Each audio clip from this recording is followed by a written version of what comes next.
Ilikuwa ni densi ya aina yake, ila haikuwa na mdundo wa muziki, bali mng'ato wa nyuki kadhaa waliomwinda jamaa huyu.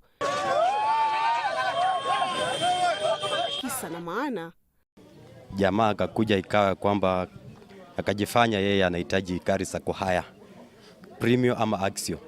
Tukaelewana ya kwamba atakuwa analipa shilingi 5,000 kwa siku kwa gari 5. Sasa ndio tulikuwa katika mazungumzo, nikaenda kununua credit, nikawaja jinsi yangu hapo. Kurudi nilipoendelea kunywa, kaanza kukosa fahamu. Nikamwambia, "Wewe maliza then unipate hapo, nionyeshe ofisi yako nipate chini kwa gari." Kisanga kilichomwacha taabani akiwa hana gari lake tena na akiwa amekosa imani kwa polisi. Kienda kwa polisi wanafuata lakini sipatikani.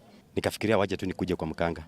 Tulipokuja kwa mkanga na akanihakikishia baada ya siku 3, siku 2, kama ni nyingi ni 3, huyo mtu ataonekana na hataenda mahali wala hatabadilisha namba plate. Anataka kutengeneza mkoroka akili na atasungukia tu hapa Bungoma. Tena atajikuta tu akidrive mwenyewe, na kifika siku ya 3 ama ya 2 nyuki sitamfamia, atatoka ndani na atajielekeza mwenyewe kwa polisi.